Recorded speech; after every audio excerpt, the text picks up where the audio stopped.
नमस्कार। Chanakya IAS academy के daily current affair session में आपका स्वागत है। आज है 9 सितंबर और 9 सितंबर से जितने भी महत्वपूर्ण प्रश्न बनते हैं हम उन पर चर्चा करेंगे। हमारा आज का पहला प्रश्न है, हाल ही में भारतीय पुरुष टीम ने एशियाई टेबल टेनिस चैंपियनशिप 2023 में कौन सा पदक जीता है? स्वर्ण पदक, कांस्य पदक, रजत पदक या फिर इनमें से कोई नहीं? तो अभी हाल ही में भारतीय पुरुष टीम ने कांस्य पदक जीता है। टेबल टेनिस में भारतीय पुरुष टीम कोरिया गणराज्य के प्योचांग में चीनी ताइपे से सेमीफाइनल में हार के बाद एशियाई टेबल टेनिस चैंपियनशिप 2023 में कांस्य पदक के साथ समाप्त की। टीम इवेंट्स और मिश्रित युगल टूर्नामेंट के विजेता पेरिस 2024 ओलंपिक स्थान हासिल करेंगे। हमारा आज अगला प्रश्न देखेंगे, हाल ही में किस बैंक ने nation first transit card launch किया है? आरबीआई, एसबीआई, केनरा बैंक या फिर यस बैंक? तो अभी हाल ही में भारतीय स्टेट बैंक ने nation first transit card launch किया है। भारतीय स्टेट बैंक ने अपना nation first transit card launch किया है, जो नेशनल कॉमन मोबिलिटी कार्ड के तहत ₹1 प्रीपेड उपकरण है, जिसे देश भर में इस्तेमाल किया जाता है। इसका उद्देश्य ग्राहकों को एक सहज और सुविधाजनक आवागमन अनुभव प्रदान करना और एक ही कार्ड के माध्यम से मेट्रो, बसों, वाटर फेरी, पार्किंग आदि में आसान डिजिटल टिकटिंग किराया भुगतान सुनिश्चित करना है। यह रुपे और नेशनल कॉमन मोबिलिटी कार्ड तकनीक द्वारा संचालित है। हमारा आज अगला प्रश्न देखेंगे, हाल ही में अंतर्राष्ट्रीय साक्षरता दिवस कब मनाया गया है? 5 सितंबर, 7 सितंबर, 8 सितंबर या फिर इनमें से कोई नहीं? तो अभी हाल ही में 8 सितंबर को अंतर्राष्ट्रीय साक्षरता दिवस मनाया गया है। किसी के जीवन में साक्षरता और शिक्षा की भूमिका को दर्शाने के लिए दुनिया भर में 8 सितंबर को अंतर्राष्ट्रीय साक्षरता दिवस मनाया जाता है, जिसकी थीम 2023 में परिवर्तनशील दुनिया के लिए साक्षरता को बढ़ावा देना, टिकाऊ और शांतिपूर्ण समाजों की नींव का निर्माण है। यह दिन हमें व्यक्तिगत विकास, साक्षरता और समाज की प्रगति के महत्व की याद दिलाता है। हमारा अगला प्रश्न देखेंगे, हाल ही में भारत के पहले भूमिगत ट्रांसफार्मर का अनावरण कहाँ किया गया है? मुंबई, नई दिल्ली, बेंगलोर या फिर नोएडा? तो अभी हाल ही में बेंगलुरु में भारत के पहले भूमिगत ट्रांसफार्मर का अनावरण किया गया है। बेंगलुरु के पहले भूमिगत विद्युत ट्रांसफार्मर का उद्घाटन शहर के नागरिक निकाय और बिजली बोर्ड ने मिलकर मनेश्वरम में किया है, जिसका उद्देश्य लोगों की सुरक्षा सुनिश्चित करना और भारत के उद्यान शहर के सौंदर्य शास्त्र को बनाए रखना है। यह पर्यावरण की समग्र सुरक्षा को बढ़ाता है, नागरिकों को बिना किसी परेशानी के फुटपाथों का उपयोग करने के लिए प्रोत्साहित करता है, क्योंकि वे ओवरहेड केबल और संबंधित उपकरणों के रखरखाव कार्यों के दौरान रुकावट से मुक्त होंगे। हमारा अगला प्रश्न देखेंगे, विक्रेताओं के लिए बिजनेस टू बिजनेस भुगतान को लाभप्रद बनाने के लिए मास्टर कार्ड ने किसके साथ साझेदारी की है? क्रेडक्स, क्रेड, एलियांज ट्रेड या फिर इनमें से कोई नहीं?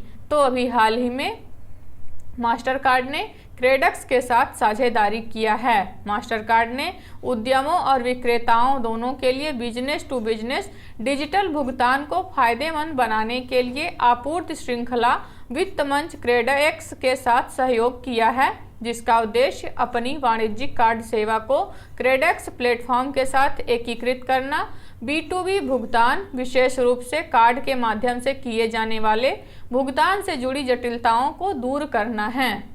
हमारा अगला प्रश्न देखेंगे, हाल ही में उत्सर्जन व्यापार योजना लागू करने वाला भारत का दूसरा शहर कौन बना है? सूरत, अहमदाबाद, इंदौर या फिर पुणे? तो अभी हाल ही में अहमदाबाद दूसरा शहर बन गया है जो उत्सर्जन व्यापार योजना लागू करने जा रहा है। गुजरात सरकार ने घोषणा की कि सूरत के बाद अहमदाबाद कण प्रदूषण के लिए उत्सर्जन व्यापार योजना लागू करने वाला देश का दूसरा शहर बन गया है, जो औद्योगिक उत्सर्जन को विनियमित करने और राज्य के प्रदूषण स्तर को कम करने में मदद करेगा, जिसका उद्देश्य कणीय प्रदूषक PM 2.5 और PM 10 को कम करना एवं आर्थिक विकास और पर्यावरण संरक्षण के बीच संतुलन सुनिश्चित करना है। यह योजना अहमदाबाद में 118 उद्योगों को कवर करेगी। हमारा अगला प्रश्न देखेंगे, हाल ही में किस राज्य के सलेम सागो को GI टैग प्रदान किया गया है? असम, आंध्र प्रदेश, तमिलनाडु या फिर केरल? तो अभी हाल ही में तमिलनाडु के सलेम सागो को GI टैग प्रदान किया गया है। तमिलनाडु राज्य में सलेम जिले ने अपने साबूदाना उत्पादन के लिए प्रशंसा प्राप्त की है, जिसे व्यापक रूप से साबूदाना के रूप में मान्यता प्राप्त है। सलेम सागो, जिसे स्थानीय रूप से जाव वारिसी के रूप में जाना जाता है, टैपियोका की जड़ों से निकाले गए गीले स्टार्च पाउडर से प्राप्त होता है। भारतीय टैपियोका की जड़ों में लगभग 30 से 35% स्टार्च सामग्री होती है।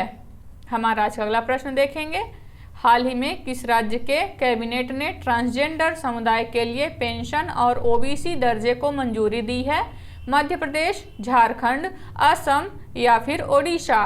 तो अभी हाल ही में झारखंड कैबिनेट ने ट्रांसजेंडर समुदाय के लिए पेंशन और उन्हें OBC दर्जे को मंजूरी दिया है। झारखंड कैबिनेट ने ट्रांसजेंडर व्यक्तियों को राज्य सामाजिक सुरक्षा योजना का लाभ प्रदान करने की मंजूरी दी है, जिसके तहत उन्हें प्रतिमाह 1000 रुपये की पेंशन दी जाएगी। झारखंड कैबिनेट ने ट्रांसजेंडर्स को OBC की श्रेणी में शामिल किया है। हमारा आज अगला प्रश्न देखेंगे, किस बैंक ने अपने card Aurum super premium credit card में नई सुविधाएं जोड़ी हैं? एक्सिस बैंक, SBI, IDFC या फिर इनमें से कोई नहीं? तो अभी हाल ही में SBI ने अपने card Aurum super premium credit card में नई सुविधाएं जोड़ी हैं। देश के सबसे बड़े प्योर प्ले क्रेडिट कार्ड जारीकर्ता SBI कार्ड ने अपने सुपर प्रीमियम कार्ड औरम की नई सुविधाओं का अनावरण किया है, जो C-सूट अधिकारियों और उच्च निवल मूल्य वाले व्यक्तियों पर लक्षित हैं, जिनका उद्देश्य नए वार्षिक व्यय आधारित मील के पत्थर और स्वागत योग्य लाभों की शुरुआत से लेकर अतिरिक्त अंतर्राष्ट्रीय लाउंज लाभों तक अपने उपयोगकर्ताओं के लिए लाभ बढ़ाना है। औरम कार्ड धारक अब अपने खर्च के आधार पर सालाना 2 लाख तक का लाभ प्राप्त कर सकेंगे। हमारा अगला प्रश्न देखेंगे, हाल ही में खबरों में रहा डार्क पैटर्न शब्द किससे संबंधित है? टैक्स, इंटरनेट, इलेक्ट्रॉनिक या फिर इनमें से कोई नहीं? तो अभी हाल ही में खबरों में रहा डार्क पैटर्न शब्द इंटरनेट से संबंधित है। डार्क पैटर्न वेबसाइटों, ऐप्स और अन्य डिजिटल प्लेटफॉर्म द्वारा उपयोग की जाने वाली भ्रामक और जोड़ तोड़ करने वाली उपयोगकर्ता इंटरफेस डिजाइन तकनीकें हैं, जो उपयोगकर्ताओं को ऐसे कार्य करने के लिए बरगलाने या हेर फेर करने के लिए उपयोग की जाती हैं जिन्हें वे लेने का इरादा नहीं रखते हैं, या ऐसे निर्णय लेने के लिए जो उनके सर्वोत्तम हित में नहीं हैं। डार्क पैटर्न शब्द 2010 में एक उपयोगकर्ता अनुभव विशेषज्ञ हैरी ब्रिगुल द्वारा गढ़ा गया था। डार्क पैटर्न उपयोगकर्ता के व्यवहार को प्रभावित करने के लिए संज्ञानात्मक पूर्वाग्रहों और मनोवैज्ञानिक सिद्धांतों का फायदा उठाते हैं। तो ये रहे आज के हमारे कुछ महत्वपूर्ण प्रश्न। आशा करते हैं चाणक्य IAS अकेडमी द्वारा चलाया जा रहा करंट अफेयर सेशन आपको पसंद आ रहा होगा। हमारे ऐसे और भी कंटेंट से जुड़ने के लिए चैनल को सब्सक्राइब करें और बेल आइकॉन दबाना ना भूलें। धन्यवाद।